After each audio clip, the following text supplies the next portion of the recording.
Good evening, everyone. Good evening, good evening, good evening. For everyone online, welcome tonight from Black Market Dispensary and Lounge in Albuquerque. First, thanks to Don Romero for hosting us here every meeting, every month. It's a great spot. Now we have consumption, so please make sure that you fill out the waiver. There's a flyer over there with a QR code on it, so fill that out and please do that before the evening's over. We've got a couple of board members here tonight. We have Tony Martinez from Lava Leaf Organics, our board chairman. We got Mano Otero from Cowboy RX, and we have Will Brandenburg from First Crop.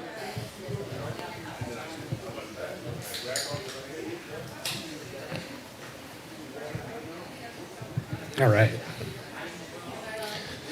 So it's been obviously been another busy month. We've had a lot of packaging stuff come up again. How many of you were on the CCD packaging call about a week ago? Just quick show of hands. Was anybody in the room on that call? So, Will, were you on the CCD packaging call? So, I don't know if anybody really found it all that helpful, but they basically spent an hour going through what was their version of guidance. The guidance was, don't have cartoons on your packages. And now we're seeing them get really even worse with what they're doing. There's one company who has had, as of today in Pecos Valley, all of their edibles pulled off the shelves. And all they have is literally a drawn picture of fruit on their packages. Could it pass as a cartoon? Maybe, but there's nothing anthropomorphic about it. The colors are bright, but there's nothing in the rule about that. So there hasn't been any real clarification on the packaging side of things at all. So we're still keeping a very close eye on that. CCD is still going out, and we're still asking for clarification and really something in writing telling us what they're doing with the packaging. And nothing has happened yet. So we'll get there. But does anybody have any questions or anything on the packaging side of things before we dive into rescheduling tonight? Because that's definitely a big topic. So, all right. Well, we'll keep you posted on the packaging. On that front, go to our website. Not just on the packaging side of things, but really in general, we're looking for information on what you're experiencing with CCD. So we have a survey up on our website asking for specific input on things that you're going through with your inspections, because we want to know how consistent they're being, or if things are thrown off or whatever. So please go to our website, nmcannabis.org, and fill out that survey for us so we can take a look, start collecting information, and really start taking action on some of these things that we're seeing across the state. Tony?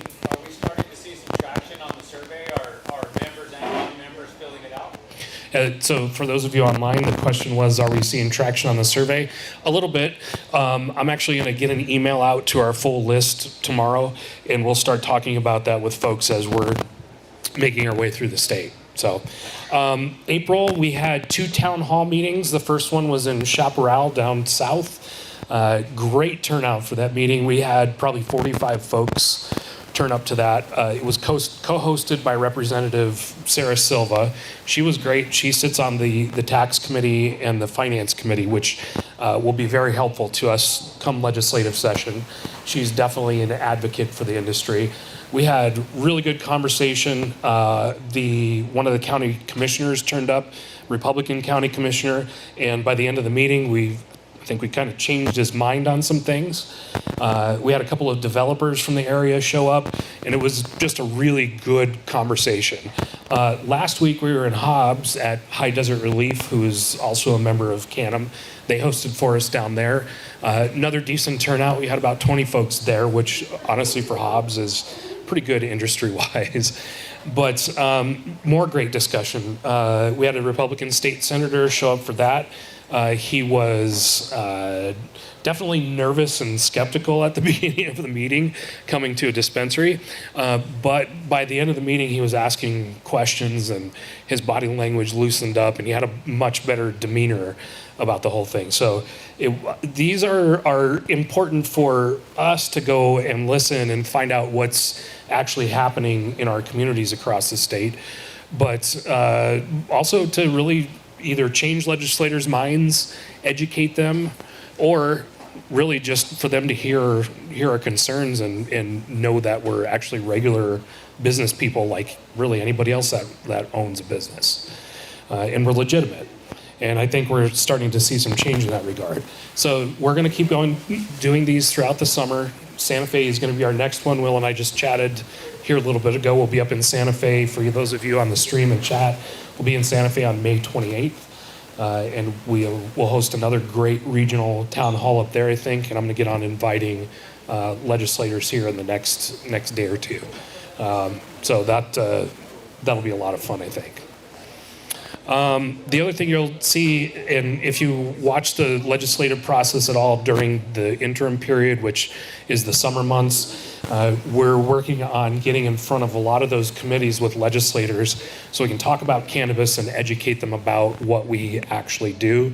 I've started offering tours to folks through that whole process, and hopefully getting full committees into some of these tours. So we'll have that to work with. And then I've also been meeting with, of all agencies, the Department of Transportation. They have a safety plan that they work on every year, and cannabis has become part of that. So they're actually inviting the industry to the table to work on some of those driving while impaired issues. So working with them a little bit too. So that's another neat partnership that's kind of coming together. So tonight's big topic is rescheduling. Get that clipped. All right. Tonight's big topic is rescheduling.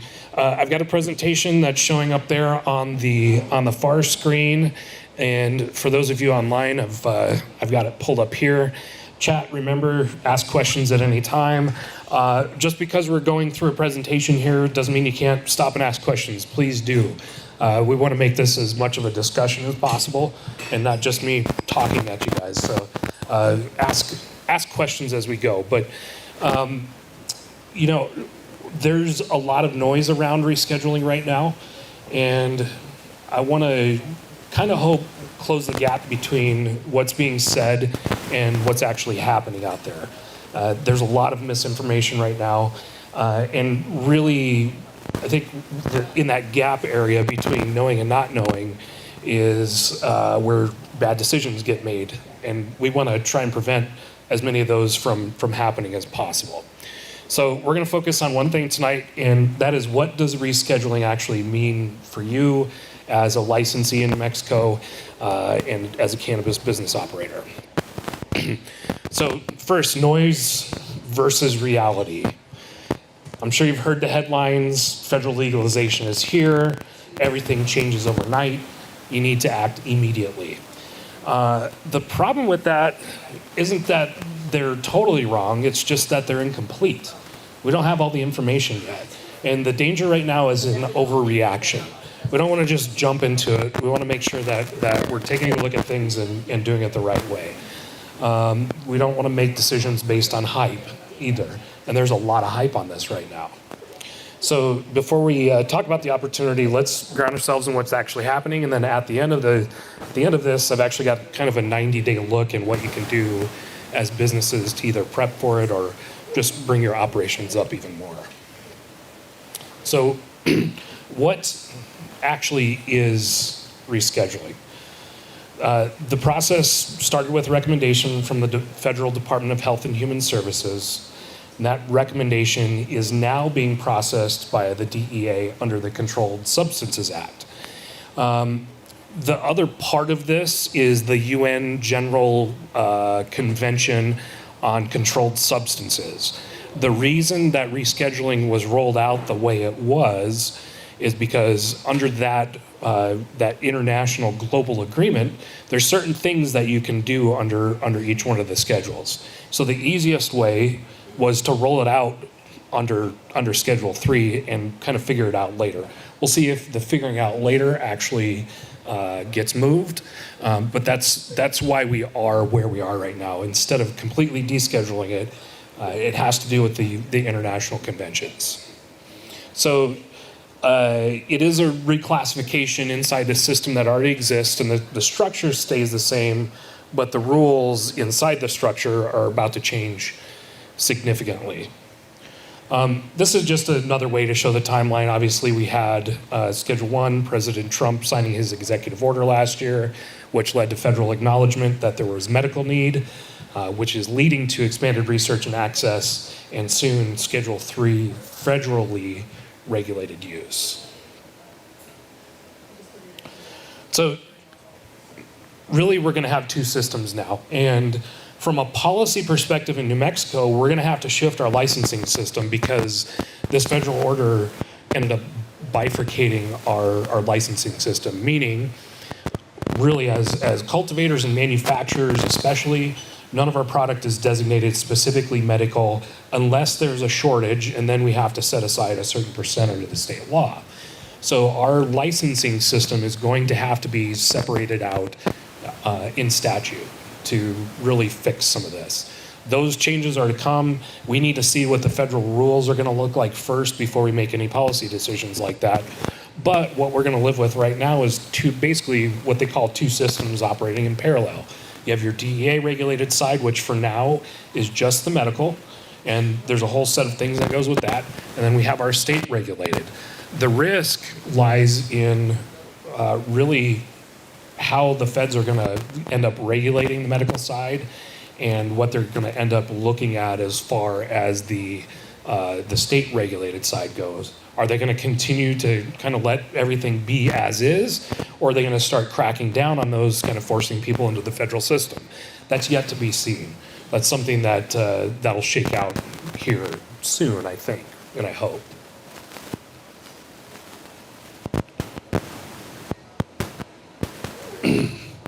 So this is I wanted to put together a full timeline just so everybody could kind of see where we've been and where we're going.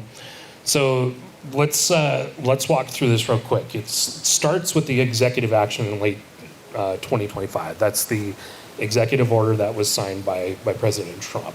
That pushed federal agencies to move forward with rescheduling, although I think they needed a little bump to get to this point where we are right now. That started the process. From there through early 2026, DOJ, the Department of Justice, and the DEA began to implement that executive order that the president signed. And then we moved into April where things really start to feel real. I know how I felt reading the DOJ order, and I can only imagine how some of you did too, but in the last month, we've seen structural movement, some federal pathways beginning to form, and we see the system really kind of start to take shape around what that order is. In May, we're entering the next phase that's getting the most attention, and that's participation in the administrative process. This is where interested parties can register, and that term is important because it's not just license holders. That includes companies, trade associations like us, advocacy groups, and anyone who can demonstrate they're affected by this. And CANM will register as an interested party because we do have interest in this, and we're going to submit comments to whatever the proposed federal rules and regulations are. That's our time to have our voice heard. After this, June 22nd is the next most important deadline. This is not a hard cutoff. I've talked about this with quite a few people. A lot of people are saying it is a hard cutoff, and it's not. This is just an entry point really into the first wave of participation. So you don't have to register by June 22nd to get in. It does affect when you're heard, but not whether you're heard. And most importantly, it has nothing to do with your ability to operate your business. You'll be able to operate your business right now just the exact same way down the road after this registration period happens. So when we're in the hearing phase at the end of June, that's where testimony is presented. Arguments are actually made, and the proposed rule starts to take shape into the final rule. And then finally, the only moment where anything actually changes legally is when the DEA issues the final rule. Cannabis is still Schedule 1 federally until that final rule is across the finish line. So that's going to take a while. The federal rulemaking process is definitely more complicated and more in-depth than what we go through at the state level. There's literally weeks, if not months, of hearings that happen on a rule. So we'll have to go through all of that first. They'll synthesize it. It's going to take at least 6 months to get some kind of final rule from June, if not longer. So just keep an eye on that. We'll be keeping an eye on it too. But just know that you do not have to jump into this registration right away. I have one more question. Yeah. Will listeners online and other just interested parties be able to view these meetings like retroactively, so it's recorded and not just live? Yeah, so the question for those of you in chat was, will folks be able to view these meetings either live or retroactively? And yes, they will stream them. I bet they'll be on C-SPAN of all places. But usually they archive them too, so you can go back and watch them. So yeah, you'll be able to do that for sure. Quick slide on the June 22nd clarification. Show of hands, when you saw the order come out, how many of you thought you were going to be affected directly and immediately? Yeah, I did too. I kind of did too. But we're going to break that down a little bit because that is driving tons of confusion in the industry right now. Not just in New Mexico, but across the country. I was listening to First Smoke of the Day today, and still just a lot of conjecture because that's all there is right now. There's not a whole lot to go on. So June 22nd, again, is really not a hard deadline. It's about participating in the administrative hearing process through the DEA and the Diversion Control Division. What it does is it gets you into the first round of participants and into the expedited review. Now remember, the DEA's version of expedited review currently is 6+ months. So your expedited in our brains is a little different than what the federal government actually provides. What it does not do, does not affect your license, does not affect your current operations, and it does not determine whether you benefit from rescheduling. This is, again, it's about influence, not access. So for most operators, something to understand is this is not something to react to. You're going to hear that a lot tonight. Should you care? I think we should all care about it. But for most people, the answer is not immediately. If you're trying to influence policy, if you're operating across multiple states, or if you're positioning your business for federal pathways, then yes, you should absolutely care. But if you're focused on running a business here in New Mexico, this is strategic, not operational. So it's one of those things you need to think through strategically and not necessarily operationally yet until you make that final decision.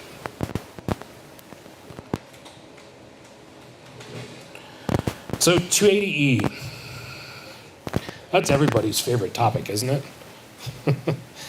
So yeah, if and when 280E goes away, initially it's only going to go away for those registered in the medical program at the federal level. Right now, what I'm reading is that they are not going to do anything to provide any relief for those who stay in the current program which is recreational. However, the IRS is issuing 2 sets of guidance. The first one being that it's looking like 280E will be retroactive to the beginning of this tax year, no matter when the actual final rule and guidance is published. So that's really good news for retailers that get in. The other piece to the guidance is how to separate your expenses out if you're staying in both programs. So if you're medical and recreational, they're going to issue the guidance on how to separate those pieces out.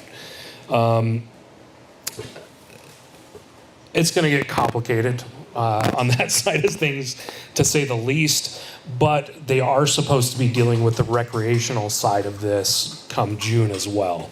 It'll be really interesting to see how that actually comes together. Let's see what other. I think that's really all there is to know on 280E right now. Information is very thin, but as that IRS guidance comes out and other guidance like that comes out, that's something we'll definitely pass on to everybody so you can see what the benefits are and how it's rolling out.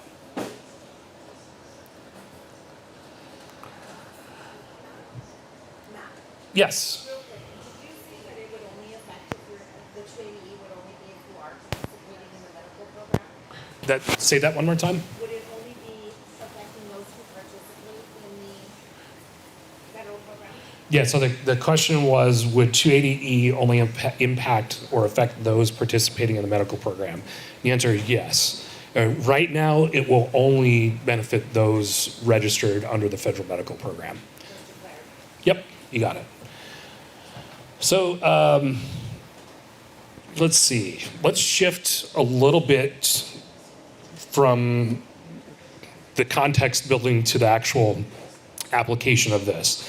I want to break it down by license type so you can kind of see how each license category is impacted by this shift and what it actually means for licensees in New Mexico. So cultivation. This is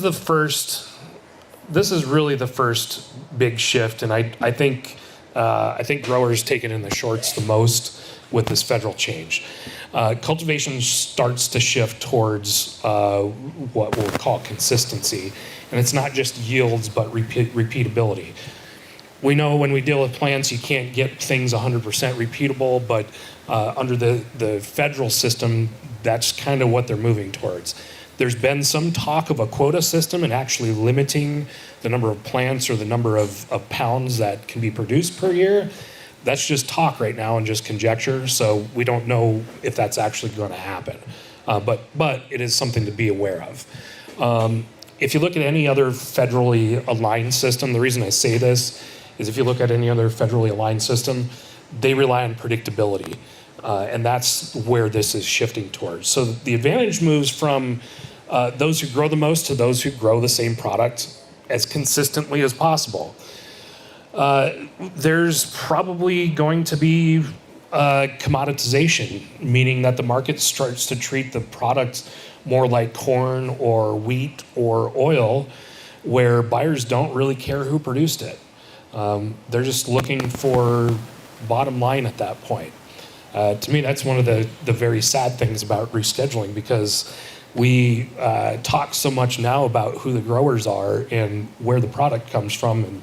And to me, too, that's part of preserving the culture of cannabis. And we don't want to lose that. So that's something that we need to keep in mind as we're working our way through this process. Now, the opportunity does exist for those who set up more of a factory-style grow. Consistent, repeatable production is really where a lot of the genuine competition is going to be found. We could still have kind of a craft market, but that's only going to go to those who are well capitalized and can actually stay in a system that's going to be very tight. You have to have some pretty good operational chops as a small business person to actually be in the system. So the other thing we're talking about a lot with the cultivation side of things is actual federal fees. And what I've got on the screen now is based on the current set of DEA standards for their fees.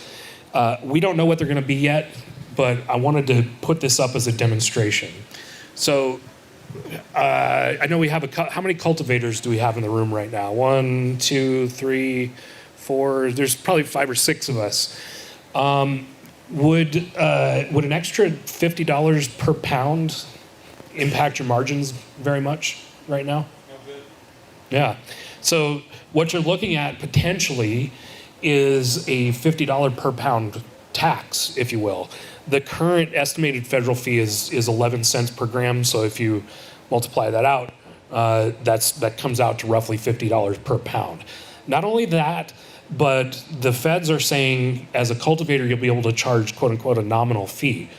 I haven't seen any calculation on what that actual nominal fee can be yet, so we don't know. But really, what it looks like is the potential for the market to be the prices in the market to be controlled by the federal government, at least on the flower side of things, which could make it very difficult to operate as a grower. So it's something to keep in mind as we're going through this process. That's going to hurt quite a bit. Question from Tony? I understand that some of these are, like, this is how it is for this, like, preliminary period, this expedited period. After that, once it goes into official rulemaking, are those rules that we can influence and possibly change over time? Like, is this a starting point for negotiations of, if you want early access, this is what it is, but long term, are those things like the pharmaceutical companies negotiate that and get it to be truly nominal or like something reasonable? Yeah. So question was basically, can the rules, and in this case the fees, be negotiated or renegotiated over time? The quick answer is yes, absolutely. Any rule or law technically is always open for change or discussion. At the federal level, it's a lot more difficult to make that change, but it's definitely up and open to it. One of the things to keep in mind is that you've got a lot of larger companies kind of driving this process right now. I've read a little bit and kind of feel this, that companies like TrueLeaf are really behind this current push because they're big enough and have enough capital to have that kind of influence on the federal process. So yeah, they can definitely be renegotiated. It's just a matter of how much sway and time that can be put into it by the rest of us, pretty much.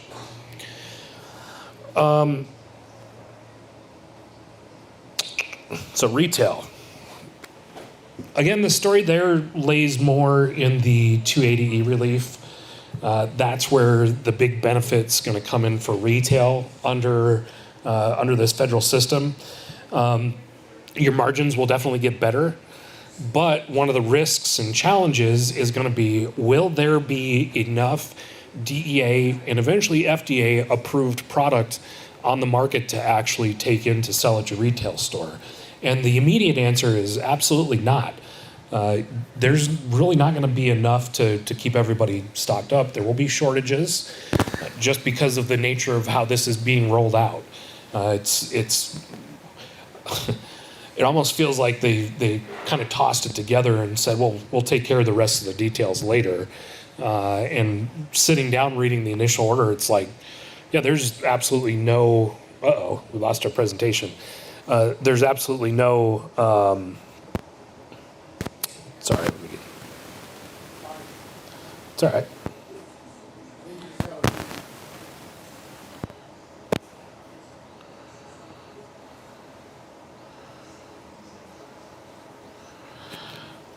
We're getting a reset online, sorry everybody. People know Mortal Kombat drops on Friday. You're here at the Black Room.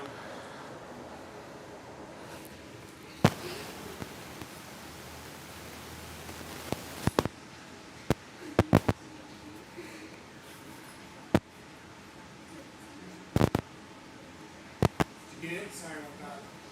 It's all right, we'll figure it out.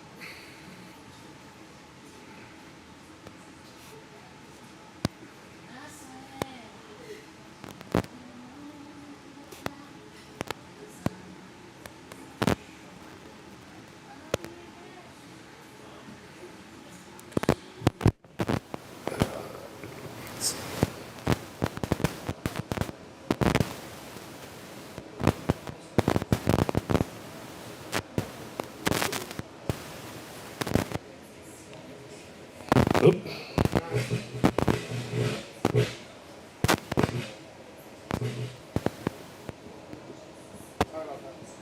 It's all good. Okay.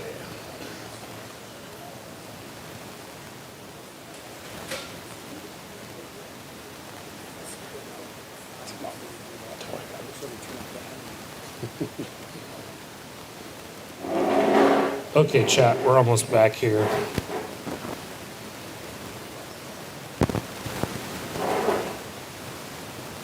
Okay. All right, sorry about that technical difficulty. Bottom line on retail licensees is it definitely becomes more competitive, more capital will flow in, and customer expectations will rise. So really the advantage becomes about experience, customer experience, and efficiency. Because eventually that access is going to shrink. We're going to see more retailers going away. Not necessarily a bad thing for our market. We don't want to see people go away, but that's going to be the reality of it. So retailers are going to have to step up in different ways under this scheme. Manufacturing. This is where the earliest pressure towards standardization is going to exist. And honestly, rightfully so. You know, a lot of manufacturers might be on the cusp of being GMP ready. That is something that is going to be an absolute requirement no matter what under manufacturing.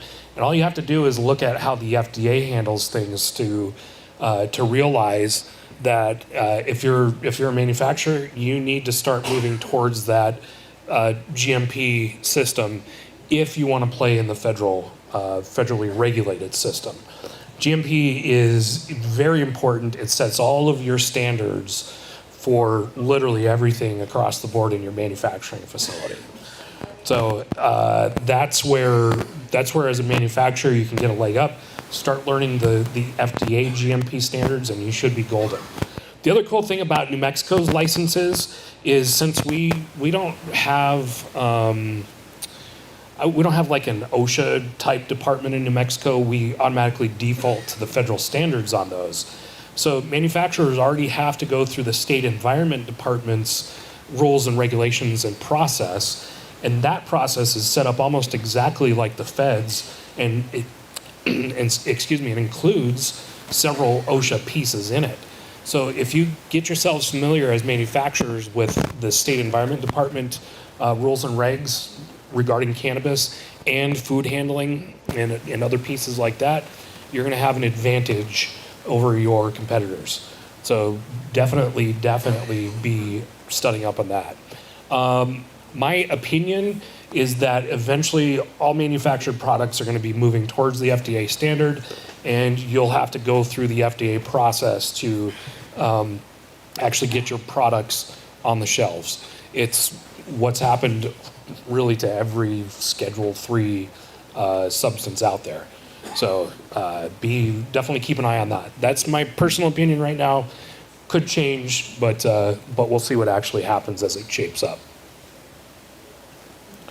One more note on manufacturing. This is where the most exposure is going to exist to the DEA as well, probably other than the cultivation side, because this is where there's a bigger chance for diversion, because manufacturers have the flower coming in and they have their finished product going out.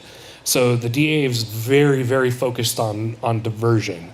It's something they mention many, many times in all of their documents. So manufacturers will definitely face more scrutiny from the DEA than other license categories as well.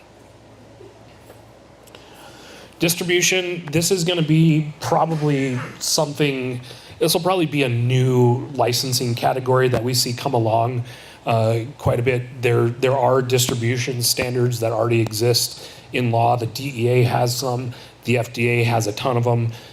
So just keep in mind that distribution will build the professional supply chain. And all of us are already seeing movement towards a distribution model in a lot of ways. There's a lot of people out there talking about setting up distribution centers.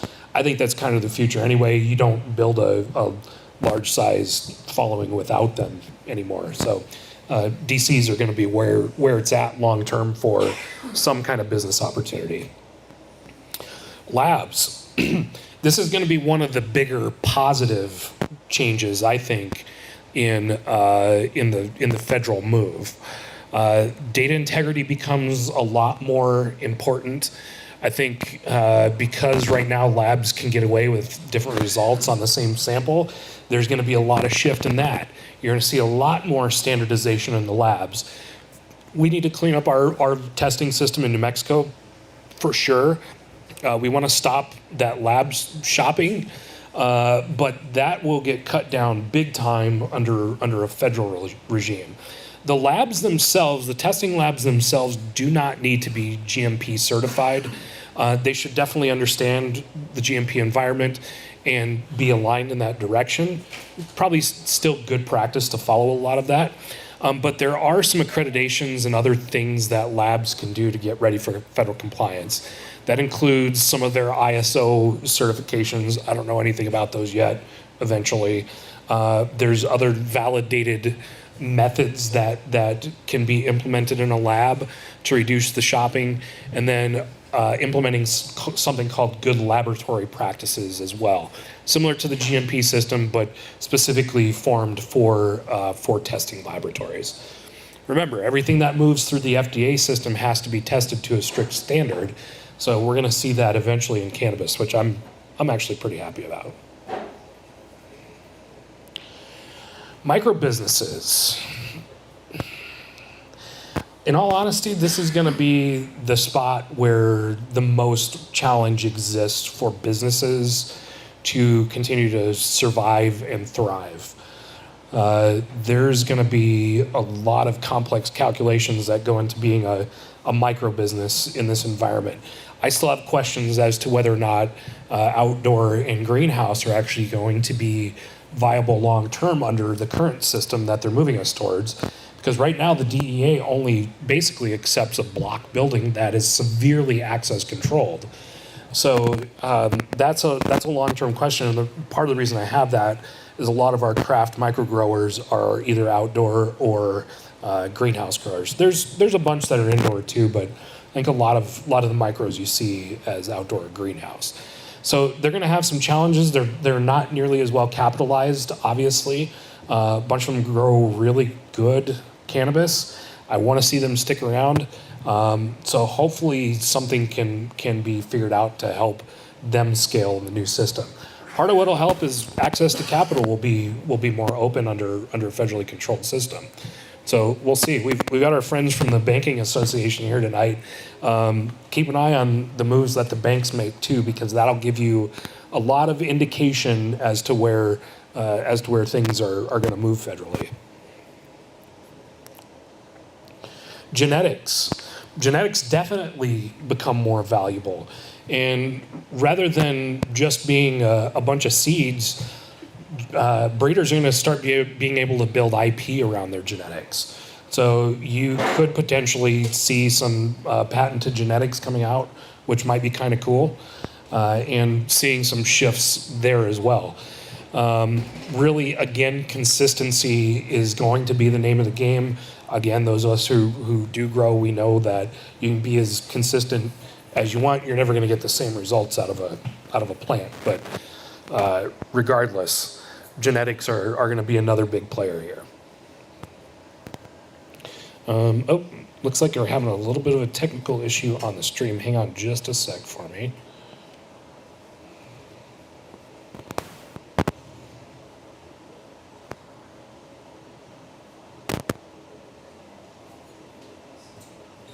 Okay.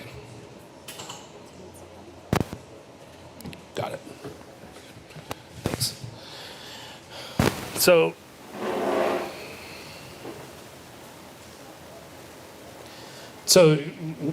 hold on just a sec, sorry. So if you zoom out, every license type is moving kind of in the same direction. There's more structure, more consistency, and more accountability. What that means is really this is a shift to maturity. This is something that we've all seen coming in some way or another and hoping for. At least the descheduling is something that we've hoped for. This is the federal action that we got. And really, it is a shift to being a more mature business model. We're moving out of that kind of pioneer phase into something that's more tangible and more real because of how it's looking to be regulated.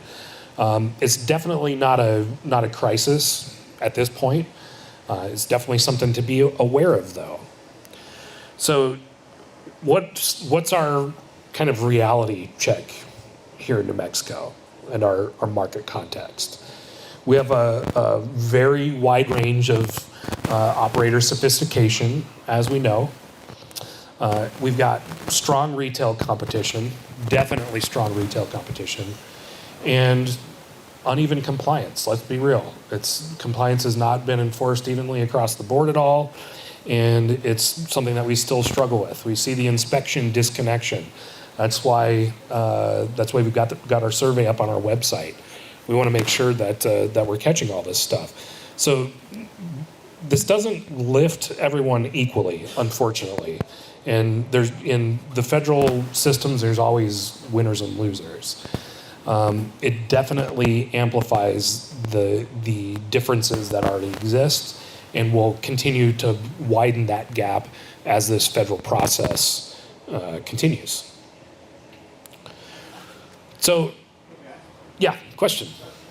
Just curious, because we did a webinar last year on the confiscations south of Albuquerque from CBP. Mm-hmm. Do you see that, I don't know how prolific they've been recently, but do you see that changing under at least medical rescheduling? It'd be hard for them to steal only half the weed in the truck and leave the medical stuff behind, but that's federally, scheduled free. That's true. Your sense of what's going on, in that realm. Are you hearing Yeah. seeing much? So, Chad, the question was, we've had Border Patrol seizures in the past and they're still happening. What are we hearing on that now? Just reading the order, so we're probably gonna have to make some changes in BioTrack or whatever our seed to sale system is going to be. This is very different from the Cole memo era. Cole memo basically said, DOJ, you're not to prosecute any cases of state legal cannabis. So we're definitely not living under that anymore. But those Border Patrol seizures and stops are either going to have to stop or be severely limited to cannabis that is only in the recreational system. In New Mexico, all of our manifests, though, list us as medical and recreational. So if the feds don't like that, we'll probably have to make some changes to how our manifests exist. As far as answering the question about seizures, we saw one probably about a month and a half to 2 months ago, and it was over $100,000 that was seized from an operator down south. And I shouldn't say seized. You had the right term, Michael. It was stolen. There's $100,000 in product that was stolen by the Border Patrol. That's the last one that's happened. They've become more and more rare, and I definitely expect them to really stop unless something very egregious is happening. So we have a 90-day plan here. So what do you actually do? You don't need to panic, but you do need to start moving a little bit. Focus on tightening your operations, improving documentation, and improving documentation is going to be one of the biggest things you can do. I had a meeting with another consultant this morning to talk about all of this federal stuff, and she was telling me that documentation in the vertical farm that she worked in, growing food, followed the FDA standards, and they literally take notes on everything. They track their seeds all the way from them being seeds all the way up through the sale through the grocery store of where that food went. I would expect similar standards for not just cannabis flower, but for cannabis product as well. So improve your internal documentation and tracking. And then you need to evaluate your position in the market. You got to see where you're currently positioned and where you think you can head. Because the version of the industry that's coming next rewards discipline. It rewards those operators who can operate very tightly and within a very strict set of rules. So start developing that discipline muscle now, and you'll be ready for a federal shift. So again, let's actually, quick show of hands. If the industry got more structured tomorrow, how many of you think you could feel ready to operate? There's a few. That's good. That's really good. I'm actually really glad to see that. So that's important. Mono question? Yeah. If it goes federal and when does that mean we're gonna have more compliance officers that are actually on the same page with the law correctly? Or is it gonna be a shit show like it is now and have 18 different opinions about one issue? I think that is an excellent question. So for those of you in chat, the question was, are we actually going to have inspectors that actually know the rules and regulations, and we won't have the inspection disconnection, as I call it, or the shit show that we have now? Yeah, under a federal system, inspections are very different. They're very strict. They have very strict criteria and guidelines that they have to follow and that you have to implement. So, for example, if they say, "Do you have an SOP on spraying for bugs?" Yeah, I've got that SOP. So they'll actually pull up the SOP, and then they'll say, "Okay, how do you implement this? Show me." So you actually have to show how you implement your SOP, for example. So the way they go and do the inspections is very tight. A lot of it is based around not just the documentation, but the operator and the employees understanding what that documentation means and how the operation runs under that documentation. So those inspections are very, very tight and very deeply regulated, very deeply regulated. So get ready. And then a couple of key takeaways. Rescheduling is not equal to legalization. We all know that. It's moving from Schedule 1 to Schedule 3. Process is ongoing, so be patient. Keep an eye out for keep an eye out for updates from us and from the DEA process. 280E relief is real, so definitely look forward to that if you're jumping into the federal system. And remember, the theme is maturity. It's maturity in the business. It's taking that next step up to be able to operate in this highly overregulated system that's coming. So, my disclaimer down at the bottom of this presentation is prepared for cannabis licensees navigating the rescheduling process. It's for informational purposes only and does not constitute legal or financial advice, so please don't sue me. This is all based on public information that's out there, but it's there. So that's rescheduling in a nutshell. Questions, comments, concerns, chat. What do you have out in YouTube world? Yeah, Veronica's going to grab the iPad and one of her microphones here, and right there. She's going to grab the iPad and the microphone and go around the room. If you have any questions, chat, send your questions this way. We want them. So, what do you got?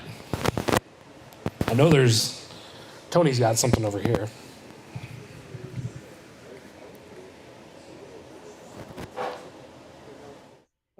These are just like food for thought statements. So that way, together we can all formulate our thoughts. When this preliminary period ends and we move into rulemaking for how adult use is going to be regulated, I think it's really important for us as industry to be on the same page. Obviously, we weren't in the room when these deals were made. After the executive order was signed, there's been a delay. I think so they could figure out how to counterbalance the tax benefits that we'll get on 280E. It seems like with this nominal buyback, whatever you want to call that program, under the Controlled Substances Act, it seems like they're just, okay, here you get some tax write-offs, but we're going to take your money over here. And so you're not really moving forward. Some things to keep in mind when you start reading, in depth in the Controlled Substances Act is reverse distribution. So we mentioned distribution centers being an opportunity, being a part of another highly regulated business that is regulated by the DEA. There's such a thing as reverse distribution. So in the medical world, if you give let's just say fentanyl to a patient that's sedated, and you use 90% of that bottle. I'm just throwing out numbers. Don't hold these numbers to me. These are for conversation's sake. But you use a percentage of that bottle. It's not like now, in the old days you just wasted it with a witness. Now they're having people reverse distribute. So you actually send that product, you package it a certain way, and you send it. In our words, we would use the word manifest. You manifest it back to a distribution center that then destroys that in a DEA compliant way. I'm going through a DEA audit with another business that I'm a part of, and we're splitting hairs over one bottle of medication out of hundreds, because they weren't able to put two and two together of how much was given to the patient, how much was wasted.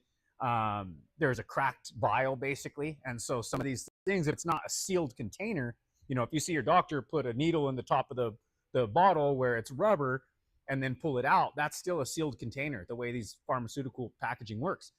But if it's cracked, now it's not safe for reverse distribution. So it had to be wasted. So we had to have affidavits signed to attest as to what happened to this product. So these are very, very in-depth, intricate processes with pills and liquids that are administered in micrograms. The big issue I see is if we apply that standard to flour, well, our flour loses weight just over time. If it's 8-month-old flour from last year's outdoor, you're reweighing and adjusting weights and things, and it's documented in the system, but you have to be able to provide that documentation and prove that that's what happened, instead of just a statement that you type in and nobody ever follows up on. So we need everybody not just looking at this surface level of how does this benefit me and seeing through rose-colored glasses. We need to be reading in between the lines, reading the fine print, so that way we can all figure out what are the pros and the cons. So whenever we go into rulemaking, we as an association and beyond the state borders are on at least the same page and have 5 asks that we want to see changed, and also some things that we can say, okay, we can live with that. But it's going to become a horse trading where we've got to give and take with these regulators, and it's going to be anything but simple. I was one that was very excited just seeing, oh, we're going to save taxes, it's going to be awesome, like these taxes are killer, and this one change is going to help us move forward. And now that I'm seeing it, I have much more pause, because I operate a DEA operated, or I assist in the operation of a DEA regulated business, and it's not simple or easy in any way. It takes a lot of forethought, like Matt said, very tight SOPs, and I'm trying to stretch my mind around how I'm going to get my med tenders to follow the same rules that people go to school for years to become a nurse or become a doctor, and it's still not easy to do this. And then you add the fact that our product loses weight and doesn't test the same every time. Like, these are big hurdles that we are gonna have to get good at jumping over. And so I hope the reverse distribution is something that we could get thrown out collectively as we work, to just help the DEA understand what it is they're regulating now, because it's going to be it's anything but simple and easy. Yeah, that reverse distribution, if it ends up making its way into our world, that's going to be difficult to manage, to say the least. So hopefully that doesn't happen. Although Rescheduling in chat on YouTube makes a good point. It's the same with DoD. You'll need to have a license to destroy it too. So yeah, anything that we do will require some kind of license or licensed facility to be able to do it with. Other questions? Michael in the back.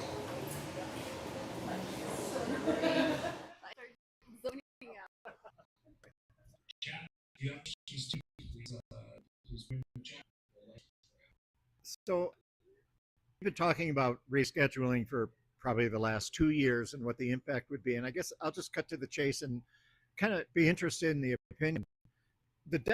We've always said we prefer descheduling to rescheduling, and put it under ATF, just where it belongs.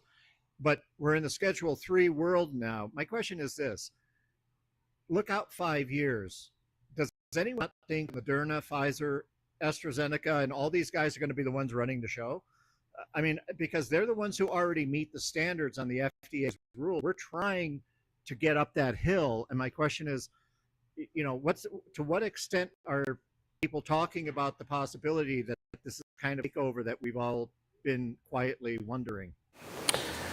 I think there's a lot to be concerned with there, to be perfectly honest. The big pharma's companies have almost a limitless supply of capital. We see those same billions that we see. Yeah, they see the exact same billions. So do the Coca-Colas, so do the Walmarts and the Tyson Foods, which, by the way, Walmart and Tyson used to have the largest grow facility in Oklahoma.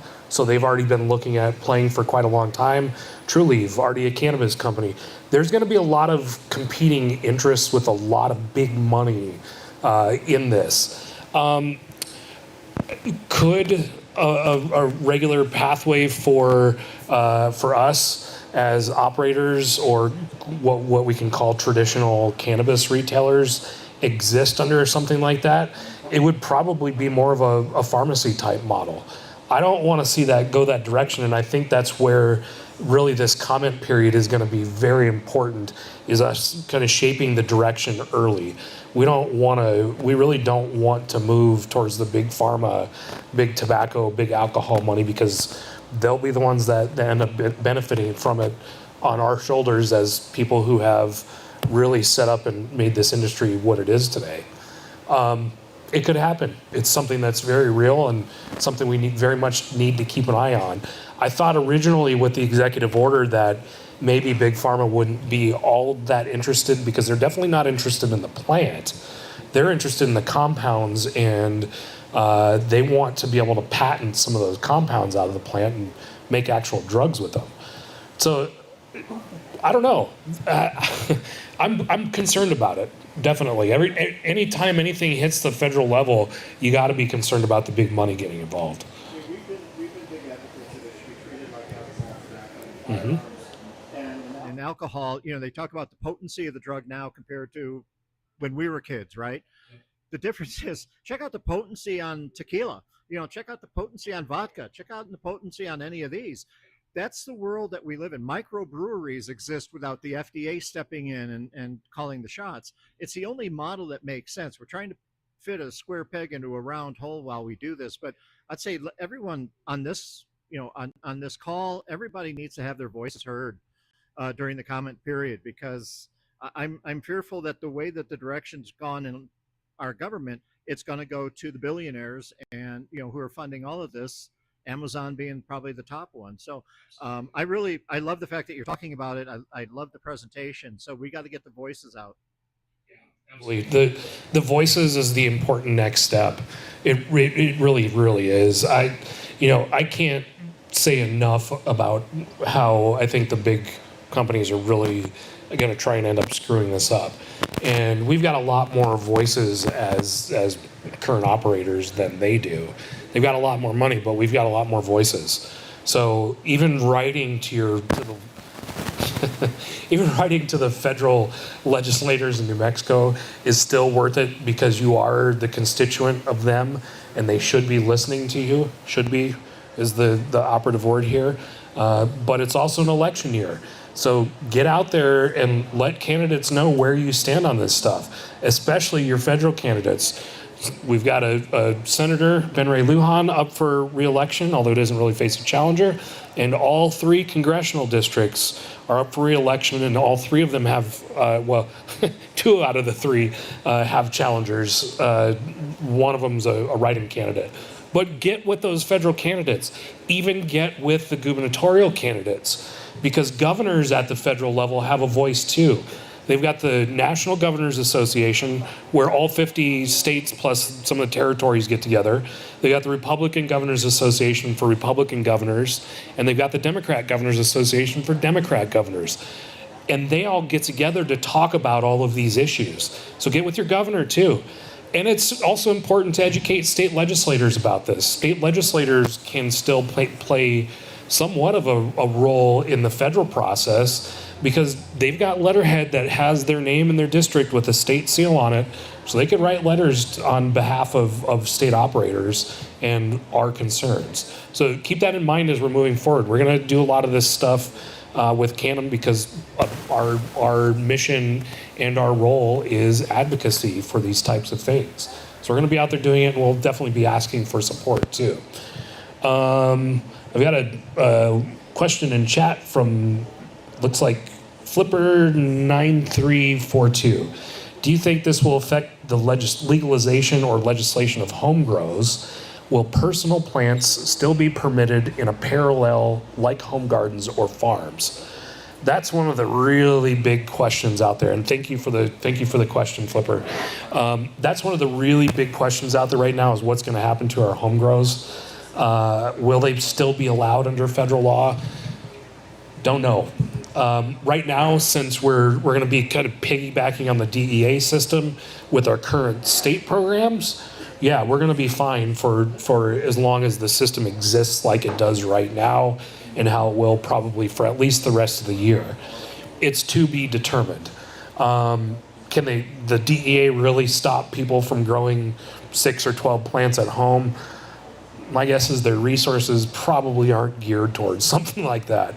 So, but that's something else to keep an eye on. Home grow has been the basis for cannabis advocates for years. And without the home grow, you wouldn't have a lot of the programs that we have. New Mexico is, the medical program was so limited back in the day that we had home grows, and people were able to get licensed and grow at home because of that limit. We should we need to retain that option for people to grow at home. Not only that, I just love growing the plant. So if I'm not going to grow 200 plants as a commercial grower anymore, I want to be able to grow my 12 allocated to us at home, so we have our own personal home grow and I can keep my skills up. So that's something else we're going to have to keep fighting for as an industry. It doesn't necessarily impact our businesses, but all of us in this room are here because we're advocates in some way or another, and that's something we very much need to keep advocating for, is keeping our home grows alive. Any other questions in chat? Other questions inside the room? Comments? Concerns? Yeah, go ahead. Let's get you on the mic here. This is Aaron from the Association of Cannabis Bankers. Thank you. Hey everyone, I just wanted to let you know that we're doing a national conference at the Santa Ana Star Casino. And on Wednesday, July 15th, we'd like to invite everybody to our reception. There's no cost. And to bowling night. It's going to be really fun. Great food. We're going to have a lot of bankers there. We're going to have Mary Jane Oatman from the Indigenous Cannabis Industry Association. We're going to have the Minority Cannabis Business Association also joining us. So I have some flyers here. We ask that you RSVP, but if you don't, just come anyway. Like if you're like, oh my God, I didn't RSVP, don't worry about it. Just join us. Awesome. And Papa Snoop Oh, is yeah. going to be there. Papa Snoop will be there, which will be fun. He's always fun when he has his...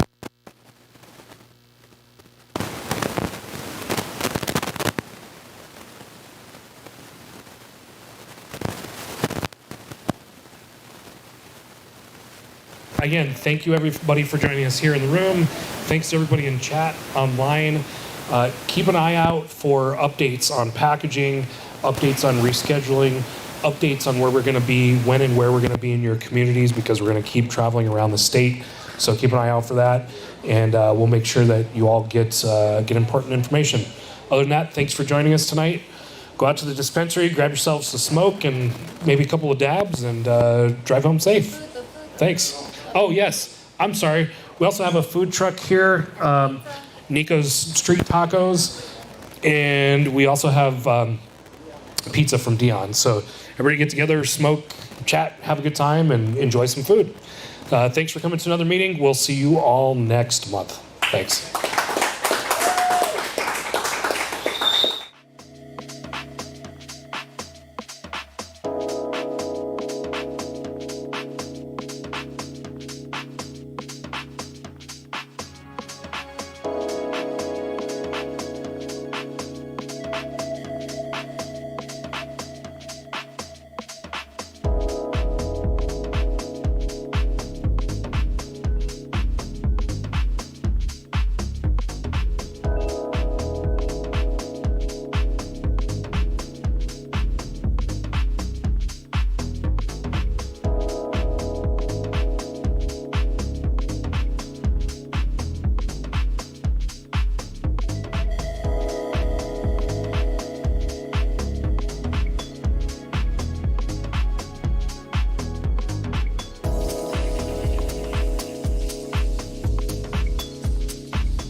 Shut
up.